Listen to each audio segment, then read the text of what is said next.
ये गिल्ट मुझे खाए जा रहा है। क्यों किया मैंने ऐसा? क्या हो गया था मुझे? ये भी तो एक क्राइम है ना।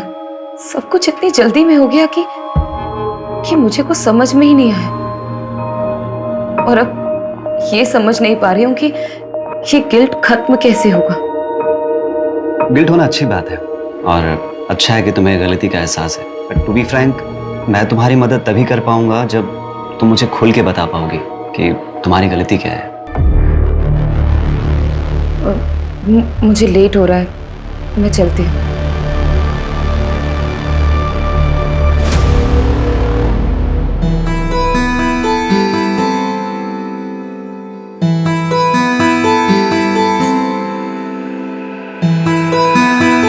सेक्शन में डॉक्टर प्रभा के पास जा रही हूँ। मम्मी की रिपोर्ट्स दिखाने हैं, सेकेंड ओपिनियन ले रही हूँ। अबे तो काजल, मैं चलता हूँ ना साथ में।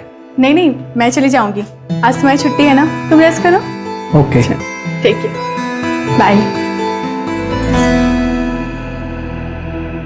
अनिल, ये तीनों पोस्टर्स ओके हैं। एक काम करो, इनकी आज ही प्रिंट निकलवाओ, ठीक है? और 20-20 फीट की होर्डिंग्स पूरे पुणे में लगनी चाहिए। अंडरस्टूड? नमस्कार रति मैडम। अरे गावड़े जी, आप कुछ काम था आपको? नहीं, काम तो नहीं था। योगेश हमारे छोटे भाई की तरह था, तो मैं सोचा कि खुद आकर के आपको प्यार से समझाऊं। तो एक कॉल ही कर लेते ना। इस उम्र में इतनी तकलीफ क्यों दे रहे हैं खुद को? आप अकेली औरत मैडम, कैसे करोगी ये सब? धूप में घूम घूम कर मुरझा जाइएगा। अरे आपके त्वचा देखकर लगता है कि आपको पार्लर जाना चाहिए, स्पा कराना चाहिए। क्या ये सब इलेक्शन और वोट के चक्कर में आप पड़े? आप एक अकेली औरत से डर रहे हैं क्या? अरे डरे नहीं मैडम जी, हम चाहते हैं कि आप हमारे पार्टी ज्वाइन कर लें। पैसे वैसे की कभी कोई कमी नहीं होने दी, बस कभी कभार खुश कर दीजिएगा। दोबारा अगर यहाँ दिखे ना तो पुलिस में कंप्लेन कर दूंगी तुम्हें। Get out!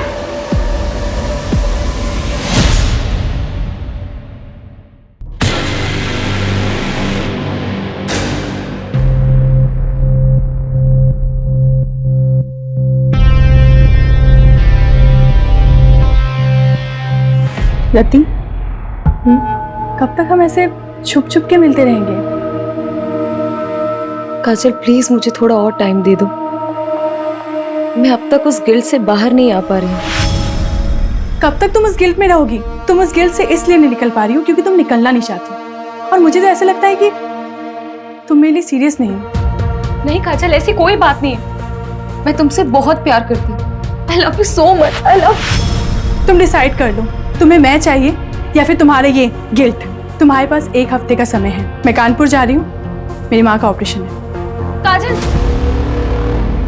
धारा जल्दी करो, लेट हो रहा है। आ रही हूँ, 1 मिनट आ रही हूँ। ये लीजिए। क्या है? कैसे काम वाली जैसे कपड़े पहनती हो? थोड़ा तो मेंटेन रखा करो अपने आप को। कौन कहेगा डॉक्टर की बीवी? इसीलिए बाहर लेके नहीं जाता कहीं। वो आपको लेट हो रहा था ना, इसलिए ऐसे ही उठ के आपके लिए नाश्ता बहाने तो हजारों हैं तुम्हारे पास। जाओ चाय लेके। माँ मेरे लिए भी नाश्ता दे देना। 10:30 बज गए, अब तेरी आँख खुल रही है। देखो अपने साहबजादे को, बोर्ड के एग्जाम है इसके और नींद पूरी नहीं होती इसकी। पापा बस करो ना। 98% मार्क्स नहीं आए ना तेरे, तब बताऊंगा तुझे। क्या करूंगा 98% लाके? मुझे डॉक्टरी नहीं करनी है, MBBS नहीं करूंगा, आर्ट्स करूंगा, आर्ट्स। ऐसे ना फोर्स नहीं कर सकते हो मुझे। मेरी लाइफ पे ना कंट्रोल करना बंद करो। कर सकता हूँ, बापू तेरा। कौन देगा तेरे आर्ट्स के पैसे? याद रखना, मेडिकल की पढ़ाई नहीं की ना तो इस घर से 1 पैसा नहीं मिलने वाला तुझे। ये बाप नहीं होता ना, इधर ही लाफा खाता। समीर क्या बोल रहा है?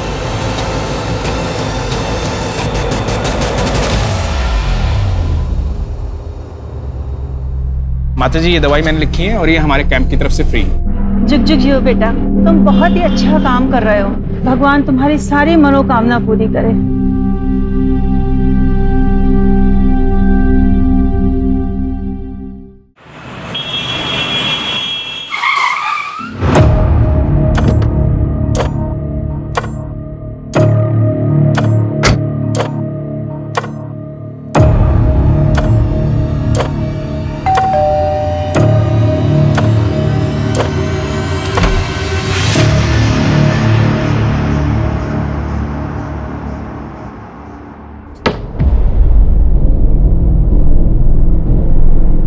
आप बैठो, मैं कॉफी लेके आती हूँ।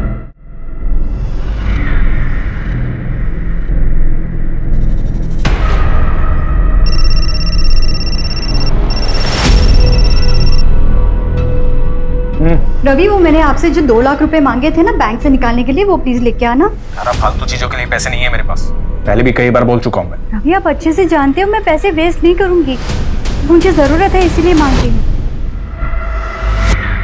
बाद में बात करता हूँ, अभी किसी पेशेंट के आया हूँ, तबीयत ज्यादा खराब है उसकी, आने में लेट हो जाऊंगा।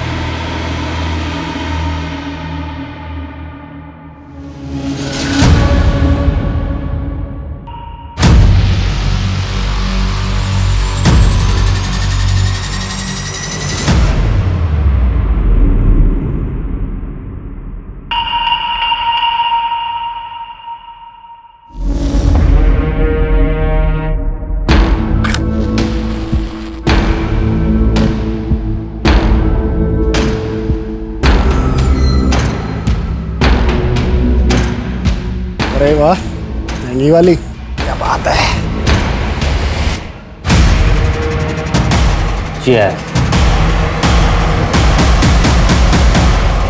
यार मेरी तो बस एक ख्वाहिश है, मुझे ना अपने बेटे को जोर से गले लगा के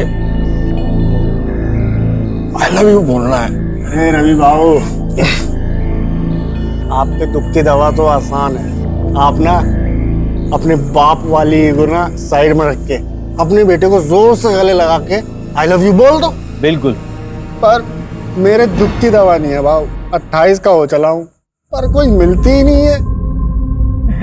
अरे ऐसा लुक्के के जैसा घूमेगा तो तेरे को कभी कोई नहीं मिलेगी। बाबू, आप तो लुक्के नहीं हो ना, तो आपके आगे पीछे क्यों नहीं घूमती 4-5 लैला है? मुझे लुक बोल रहे हैं। भाव मैं क्या बोल रहा था कि अबे क्या कर दिया ये? हाँ, समझता नहीं तेरे को? हाथ कैसे लगाया मेरे को तूने? अरे लड़की खड़ी है, शर्म नहीं आती तुम लोगों को? हाँ?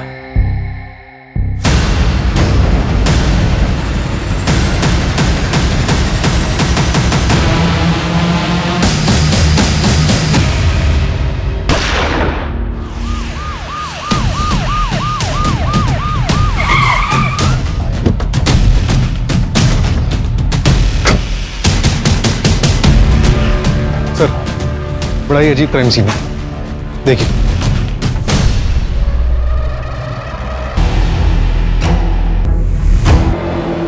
गन पॉइंट देख के लग रहा है कि इसने इसको और इसने इसको शूट किया है। और सर, माहौल देखकर लग रहा है कि कल रात पार्टी चल रही थी। और देखकर यह भी लग रहा है कि ये काम एक दूसरे की सहमति से किया गया है। I mean, एक दूसरे की सहमति से एक दूसरे को शूट किया गया है। मतलब मास सुसाइड। सर, ये 2 आईडीज मिली। डॉक्टर रवि यादव हॉस्पिटल का मालिक। तुम जानते हो इसे? हाँ, काफी फेमस डॉक्टर है।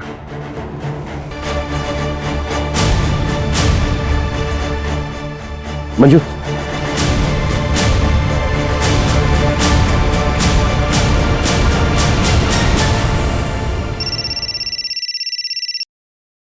हेलो,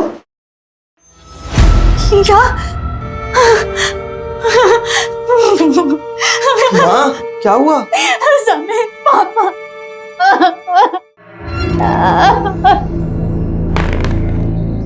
क्या बात है?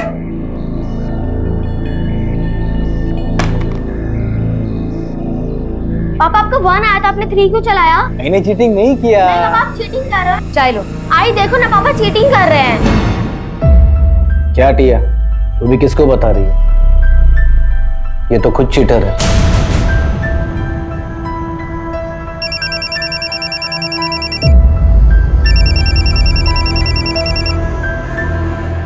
हेलो, हाँ मैं जानती हूँ प्रदीप को। क्या?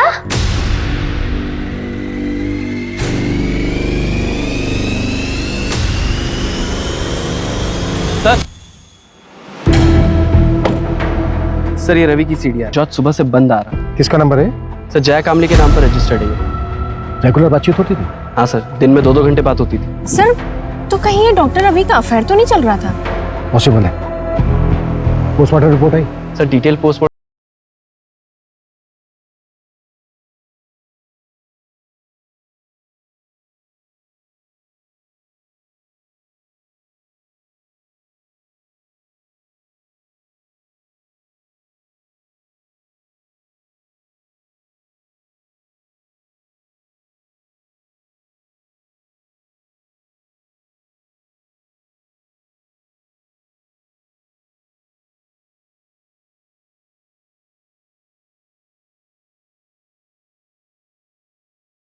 जी।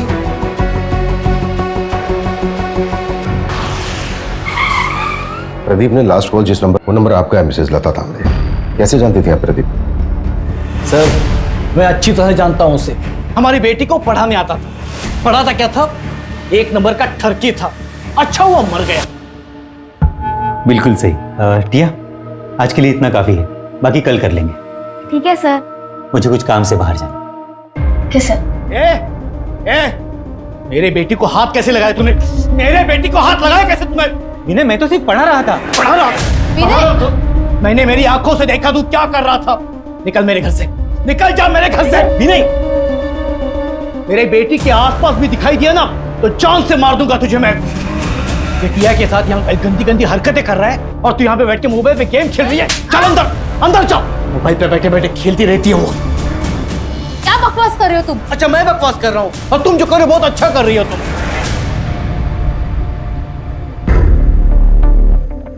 सॉरी सर, वो थोड़े गुस्से वाले हैं। मंजू, यस। इन दोनों को देखिए, कभी आपने प्रदीप के साथ देखा है इन दोनों को?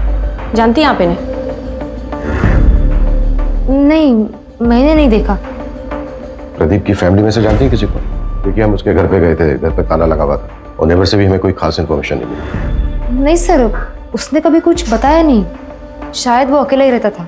अच्छा मिसेस तांबे, क्या आप कोई ऐसा रीजन जानती हैं जिसकी वजह से प्रदीप सुसाइड कर सकता है? नहीं सर, मैं अच्छे से जानती हूँ उसको। प्रदीप सुसाइड कर ही नहीं सकता। अपना वादा याद है ना तुम्हें? भूली तो नहीं? वरना मैं अभी भी पुलिस के पास जा सकती हूँ। नहीं, पुलिस के पास मत जाना। मैं रवि के अंतिम संस्कार में बिजी थी। मैं तुम्हारा काम कर देती हूँ। जल्दी करो, मैं और दिन ज्यादा वेट नहीं कर सकती हूँ। हाँ ठीक है।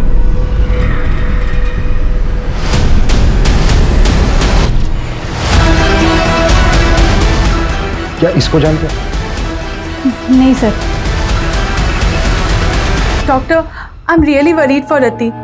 उसके पीए को भी कॉल किया था पर उसे भी नहीं पता वो कहाँ है। कुछ दिन की छुट्टी बोल करके गई थी। हाँ, आज रति का सेशन था पर वो आई नहीं। टू बी ऑनेस्ट, मैं खुद भी उसके लिए थोड़ा वरीड हूँ, स्पेशली लास्ट सेशन के बाद। मुझे पता था कि यही होगा। आप कितना भी भाग लो लेकिन आपके कर्म आपको ढूंढ ही लेते हैं। इसलिए मेरे साथ ये सब हो रहा है। काजल भी मुझे छोड़कर चली गई।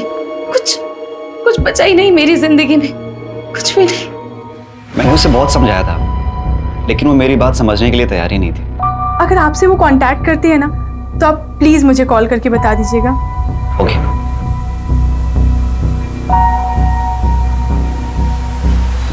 सर डॉक्टर रवि ने पाषाण में 3 करोड़ का घर। जी। नॉमिनी कौन है? बेटा नॉमिनी। फ्लैट बीवी के नाम पे बुक किया। हाँ लेकिन सर गन की बैलिस्टिक रिपोर्ट आ गई। ये देखिए, थोड़ी सी शॉकिंग है। रवि के पास जो गन थी उससे एक भी बुलेट नहीं निकली। प्रदीप और जो अननोन विक्टिम मिला है उनके गन से एक बुलेट निकली। लेकिन गोली तो तीनों को लगी थी। तो फिर तीसरी गोली किस गन से चली? सर उसकी बैलिस्टिक रिपोर्ट बन रही है, 2 दिन में गन का पता चल जाएगा। इसका मतलब साफ है कि वहां पर कोई चौथा भी था। मुझे शुरू से ही लग रहा है कि वहां पर एक औरत भी थी जिसकी चूड़ी मिली थी हमें, और वो औरत वो यही हो सकती है। इंस्पेक्टर बिल्लू सिंह रिपोर्टिंग साहब। चले। ए शामराव, लेकर जाओ इसको। हर हफ्ते का नाटक है। लॉकअप में डालो और शाम तक उसे छोड़ना। कल 1 minute Manju. Shamra. Yes sir.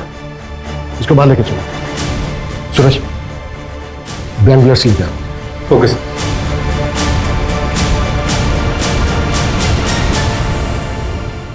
चल पकड़। मिला गन? निशाना लगा उसमें।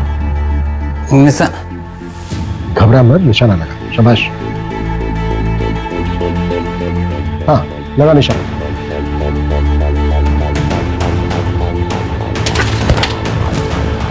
इसको तुरंत हॉस्पिटल लेके जाओ और इसका अल्कोहल कंटेंट चेक करो। क्विक। चलो चलो। मान लेते हैं ये है मिस्टर एक्स। मिस्टर एक्स के राइट हैंड में गन थी। मिस्टर एक्स ने प्रदीप को शूट किया। प्रदीप के राइट हैंड में गन थी। प्रदीप ने रवि को शूट किया। रवि के हाथ में भी गन थी, लेकिन रवि की गन तो चली नहीं। तो फिर मिस्टर एक्स को गोली लगी कैसे? देखो, इन तीनों के ब्लड में 250 ml से ज्यादा अल्कोहल कंटेंट था। बिल्लू भी हैवी ड्रिंक करता है, जैसा कि हमने देखा कि बिल्लू ठीक से खड़ा भी नहीं हो पा रहा। निशाना लगाना तो दूर की बात। सर तो फिर ये मिस्टर एक्स और प्रदीप का निशाना इतना सटीक कैसे लगा? दोनों में से किसी का भी निशाना नहीं चुका। इसका मतलब ये पूरा क्राइम सीन सेटअप था। एग्जैक्टली, हमें गुमराह करने के लिए। ये कोई मास सुसाइड नहीं, बल्कि मास मर्डर था। इसका मतलब साफ है कि यहाँ पे इन तीनों के अलावा भी कोई चौथा था, और ये चौथा है हमारा असली मर्डर। ये ले तेरे पैसे और अपना मुंह बंद रखना। और हाँ, याद है मुझे मेरी डील। शहर छोड़ के चली जाऊंगी मैं। तेरे लिए यही अच्छा होगा, और गलती से भी समीर की कंप्लेंट पुलिस में नहीं करोगी। बोला ना, नहीं करूंगी।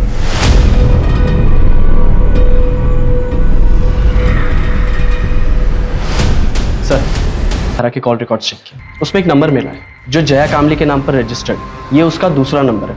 और सर, अजीब बात तो ये है, धारा और जया की बात डॉक्टर रवि के मरने के एक दिन बाद से शुरू हुई। तो कहीं वो चौथी लड़की, ये धारा या फिर जया तो नहीं है?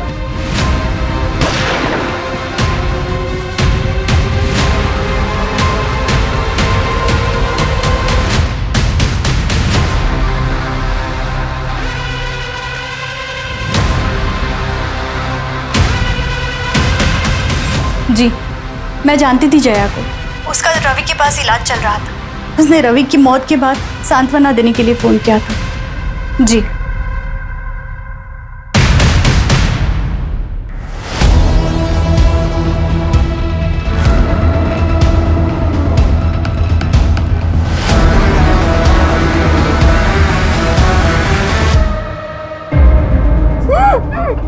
मेरे पापा से वापस मिलने की कोशिश की ना तो जान से मार दूंगा।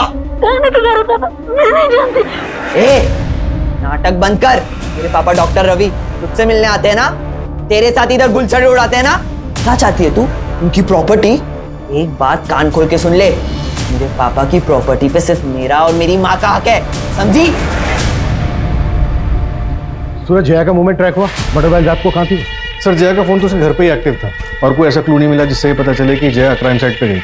जैसे क्राइम साइट पे जाने वाले सभी रास्तों का सीसीटीवी हम स्कैन कर रहे हैं। और सर, हॉस्पिटल स्टाफ से भी बात हुई। उन्होंने बताया कि जया को डायबिटीज है और ये डॉक्टर रवि इंसुलिन का शॉट लगाने से घर पे जाता है। व्हाट? तब डॉक्टर रवि और जया के बीच में अफेयर नहीं था?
ये आपका गन और भाऊ ये आपका गन।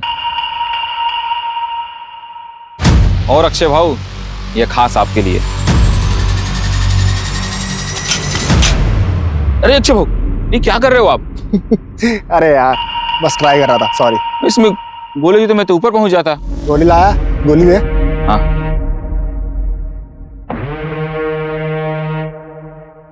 और चौथी वाली कहाँ है? चौथी कहाँ है? ये। वैसे भाऊ, आप लोग करने क्या वाले हो? मतलब बस पूछ रहा था मैं, अपन को क्या?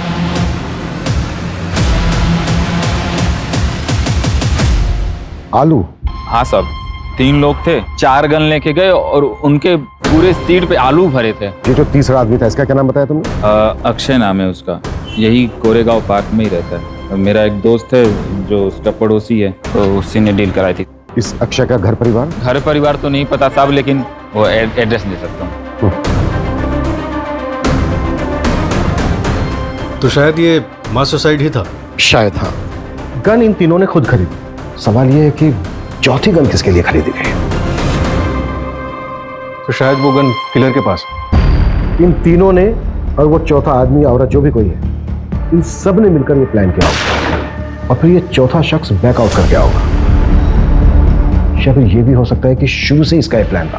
अब सवाल ये है कि ये चौथा शख्स कौन है और उस चौथे शख्स का इन तीनों के साथ क्या कनेक्शन? सबसे पहले हम इस कनेक्शन को ढूंढना। और सर वो आलू जो शाहिद ने बताया था, इतने सारे आलू से समझ में नहीं आ रहा है। मैं तो बेहोश था हॉस्पिटल में, कल ही डिस्चार्ज हुआ हूं। मुझे तो पता ही नहीं था कि अक्षय इस दुनिया में नहीं। इस महीने मेरा ऑपरेशन है, 10,000 कम पड़ रहे थे, वो इसी जुगाड़ में लगा था। उसने जिंदगी में अपने लिए कुछ नहीं किया, मेरे पीछे ही परेशान रहता था। वो कभी आत्महत्या नहीं करेगा। देखिए चंदन जी, ये तो हम नहीं कह सकते, पर क्या आपकी जानकारी में कोई ऐसा है? कोई ऐसा क्यों करेगा? सीधा साधा था मेरा बेटा, न नशा, न लड़की, न कोई और ऐसी, सिर्फ मेहनत करना जानता था। चंदन जी, ये 2 लोग हैं जिनकी बॉडी हमें आपके बेटे अक्षय की बॉडी के साथ मिली थी। आप जानते हैं इन्हें? नहीं, मैंने इनको नहीं कभी देखा। ठीक है चंदन जी, अभी आप अपने घर जा सकते हैं। मंजू, गायकवाड़ को बोलो कि इनके घर तक छोड़ दें।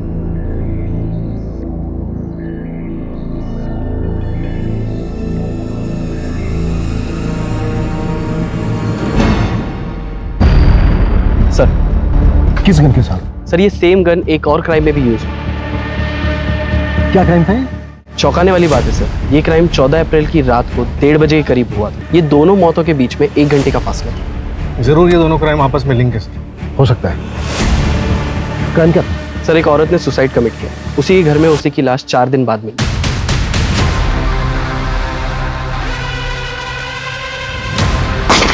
क्या यार रति, तुम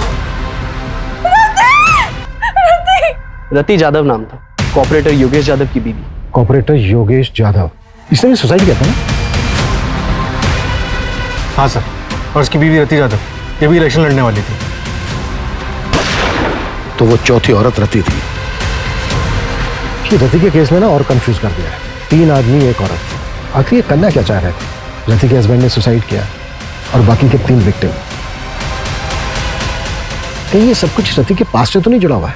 बॉडी से भी अल्कोहल बरामद हुआ था, 126 ml। फिलहाल हमारे लिए यही जानना जरूरी है कि इन चारों का आपस में लिंक क्या था। क्या ये चारों एक दूसरे को जानते थे? सर, अफेयर का भी एंगल हो सकता है। पॉसिबल है, पर सवाल वही है कि किसके साथ? हो सकता है एक के साथ, हो सकता है तीनों के साथ, और यही झगड़ा जलन इन मर्डर्स की वजह बनी। पॉसिबल है। अच्छा, रति जाधव की बॉडी किसको मिली थी? सर, रति जाधव के साइकियाट्रिस्ट डॉक्टर नीरव।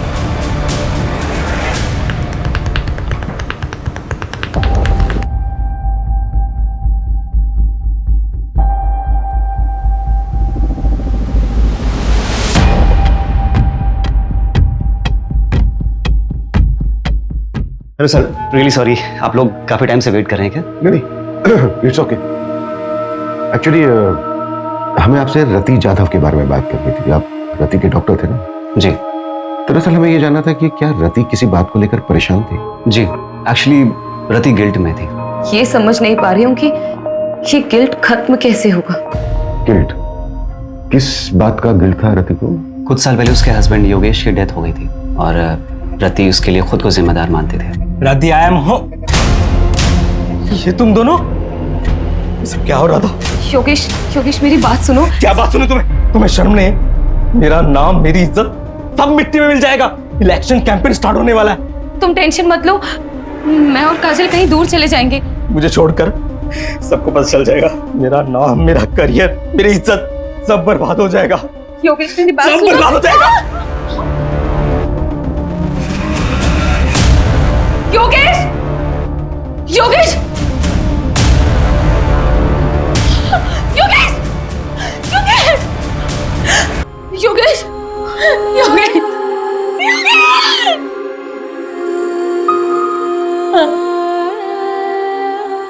सर ये सब सच है।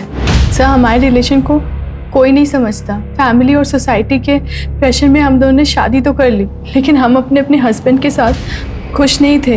हमने भागने का प्लान बनाया था, लेकिन सर रति योगेश की सुसाइड से सब वो अब्रॉड जाने के लिए तैयार तो हो गई थी, लेकिन उसको वो गिल्ट खाया जा रहा था। अब्रॉड जाने के लिए?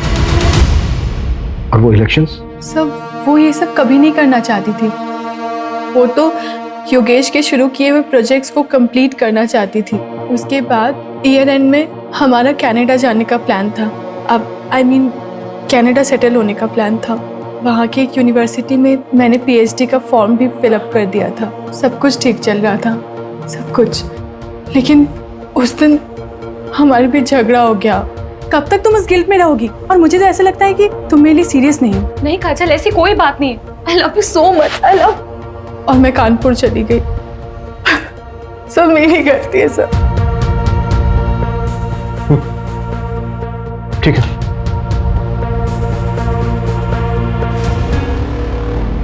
सर, प्रदीप ने मार्केट से 10 लाख रुपए उठाए थे और सर प्रदीप की लोकेलिटी में एक ज्वेलरी शॉप है, उसने वहां से 20 लाख के गहने ऑर्डर किए थे और सर उसने दुकानदार से कहा था कि वो अपनी बेटी के फ्यूचर के लिए इन्वेस्टमेंट करना चाहता है।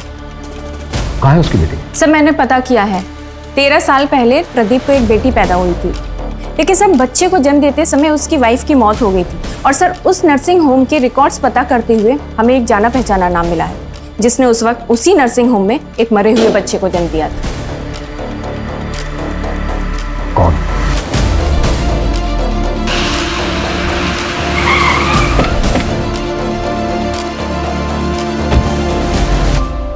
क्या मेरी बेटी टिया मेरी बेटी नहीं है, उस प्रदीप की बेटी है? ये बात तुम्हें पता नहीं थी? नहीं सर, इन्हें नहीं पता। वो मेरी प्रीमेच्योर डिलीवरी हुई थी, उस वक्त ये शहर से बाहर थे, इन्हें कुछ भी नहीं पता। सब कुछ अचानक हुआ सर, और मैंने भी इनसे बात छुपा ली, वरना प्रदीप की तरह ये भी मरे हुए बच्चे की बात सुन के टूट जाते। विनय, हाँ 14 अप्रैल की रात को 8 से 12 के बीच में कहाँ थे तुम? विनय सर यही घर पे ही थे, मेरे और टिया के साथ।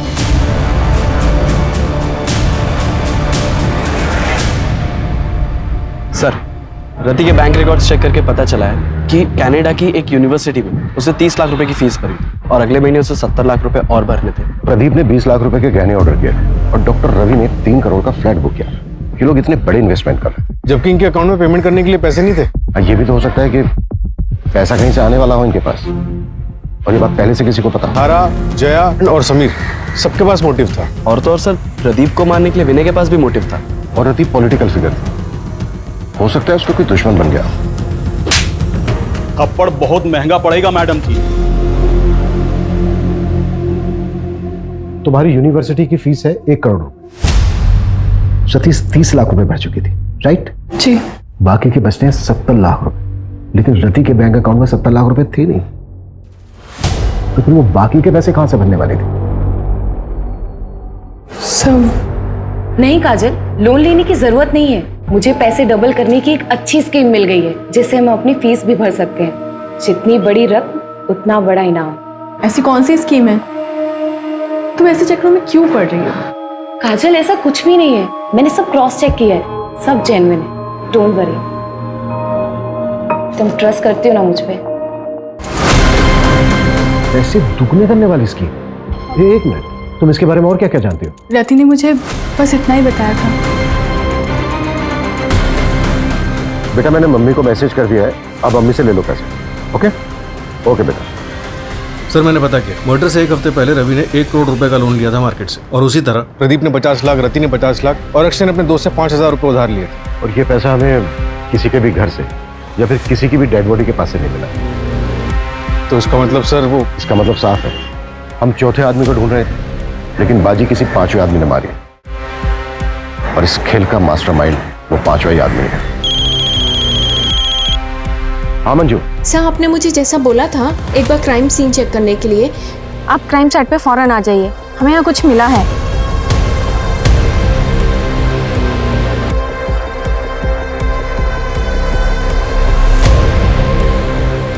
सूरज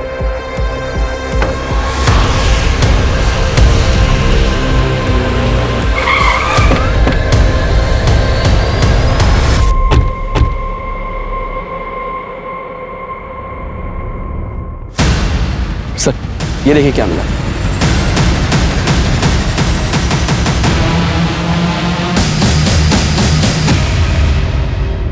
ये चल क्या रहा है यार?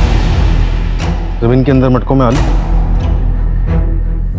गन सेलर शाहिद ने वो तीनों को गन बेचते वक्त उनकी कार में बहुत सारे आलू देखे थे। Right sir. 4 डेड बॉडीज, इतने सारे सस्पेक्ट्स, पैसा दुगना करने की स्कीम। मुझे पैसे डबल करने की एक अच्छी स्कीम मिल गई है। मास सुसाइड करने का नाटक, और ये जमीन के अंदर इतने सारे मटकों में दबे हुए आलू। सूरज, हमें उस 5वें आदमी को जल्द से जल्द ढूंढना होगा, लेकिन फिर वही सवाल कि वो 5वां आदमी है कौन और कहां है। सर जैसे आपने बोला था, मैंने वो लाइन जितनी बड़ी रकम उतना बड़ा इनाम, उसके बारे में ऑनलाइन सर्च किया तो 10 साल पुराना एक केस गोरखपुर का मिला है। ये रही उसकी फाइल।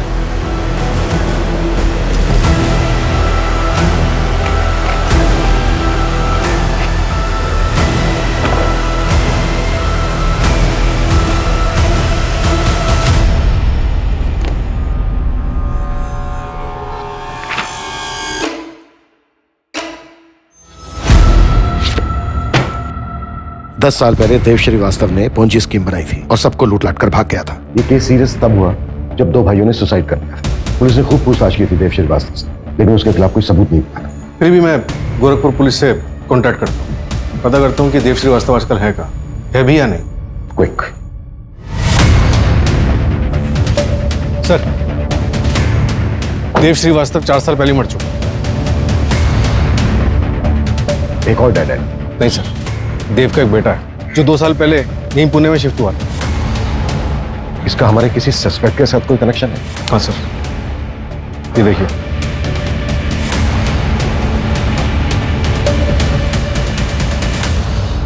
मेरे पास पैसे डबल करने की स्कीम है। ऐसा होता है क्या? आदमी भरोसे गए? हाँ, मैं उसे अच्छे से जानती हूँ, लेकिन एक आदमी और चाहिए विधि के लिए। वो तो मैं ले आऊंगा। अरे पर पैसे लेके भाग गया तो? अरे नहीं यार, रति ने मुझे बोला है पहले वो डेमो देगा। क्या डेमो के लिए पैसे देने होंगे? अरे नहीं नहीं, डेमो के लिए पैसे नहीं, कुछ और लगेगा।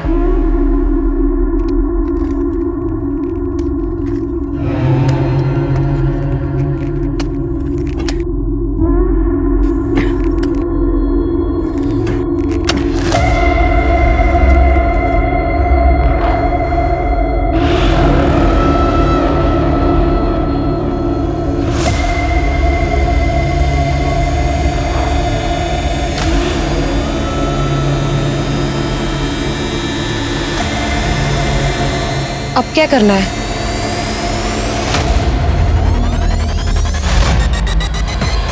तुम चारों का कार्य समाप्त हुआ और मेरा कार्य आरंभ। इसके लिए तो तुम्हारे पास एक ही रास्ता है, तुम तुम्हारी पार्टनर काजल के साथ अब्रॉड चले जाओ। लेकिन डॉक्टर, मेरे पास इतने पैसे नहीं हैं। इसके लिए मेरे पास एक रास्ता है, सीक्रेट है, मैं पैसे डबल कर सकता हूँ। क्या?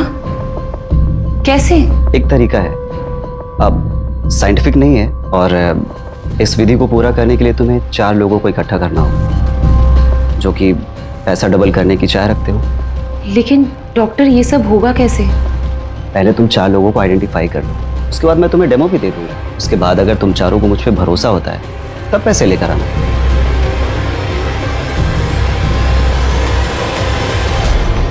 मुझे वरदान है कि मैं जरूरतमंद लोगों के पैसों को दोगुना कर सकता हूँ।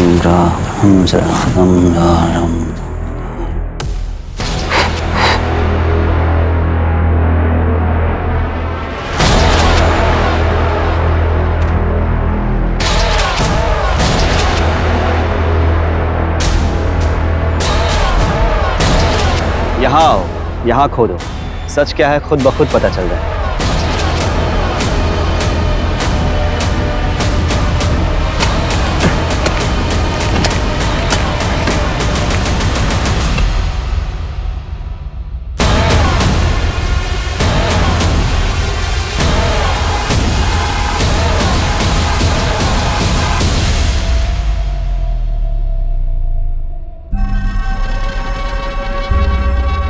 बाबा आपने तो चमत्कार कर दिया, हम पैसे भी लाए, उन्हें भी आज दोगुना कर दो। पैसों को दोगुना करने के लिए इससे भी मुश्किल विधि करनी पड़ी। मैंने रति को बताया था, इसके लिए शस्त्र की भी पूजा होती है।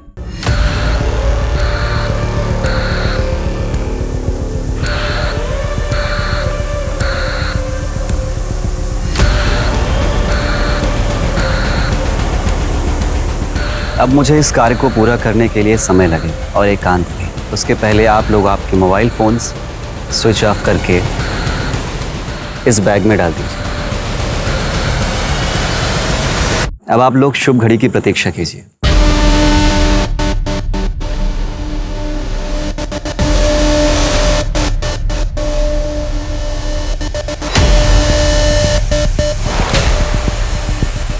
भाव मैं क्या बोल रहा था कि क्या कर दिया ये? हाँ? समझता नहीं तेरे को? हाथ कैसे लगाया मेरे को तूने? तो तेरे को छोड़ू क्या कर रहे हो यार, छोड़ो। क्यों झगड़ा कर रहे हो तुम दोनों? अरे वेद, चलो।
बेटी को मैं खोना चाहता हूँ।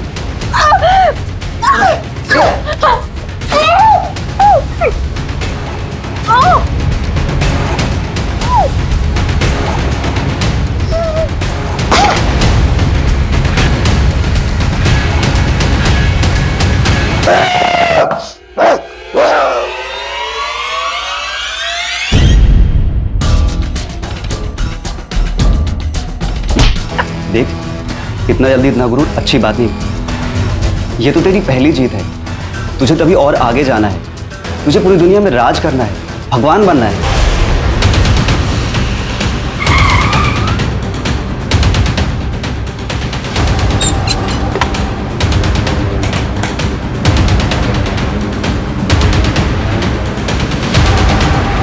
सूरज, पूरे शहर में मुझे नाकाबंदी चाहिए। हर जगह पर नीरव की फोटो खिंचवाओ, खास करके शहर के बॉर्डर। क्विक।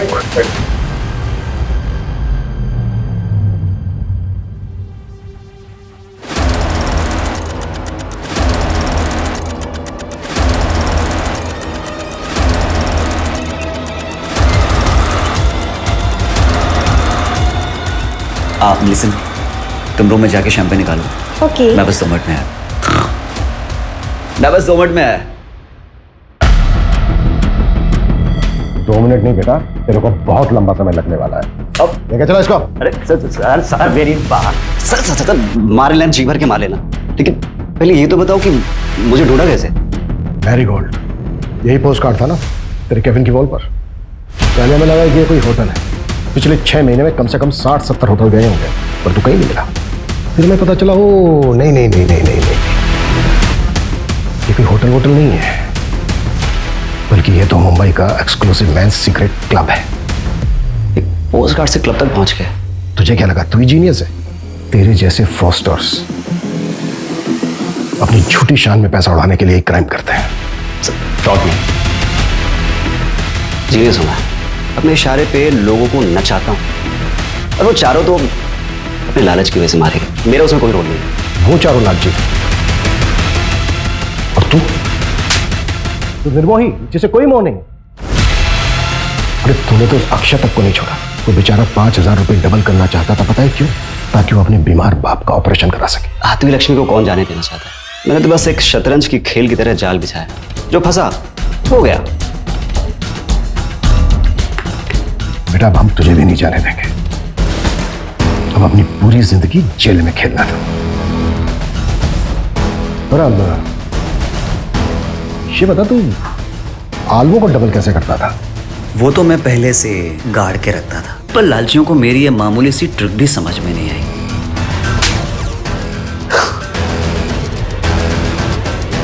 नीरव को कोर्ट ने आईपीसी की धारा 302 एंटी सुपरस्टिशन और ब्लैक मैजिक के तहत दोषी पाया और 14 साल की सजा सुनाई। लालच एक ऐसी बला है जिसमें आदमी सब कुछ भूल जाता है, अपनी सुध बुध कमाता।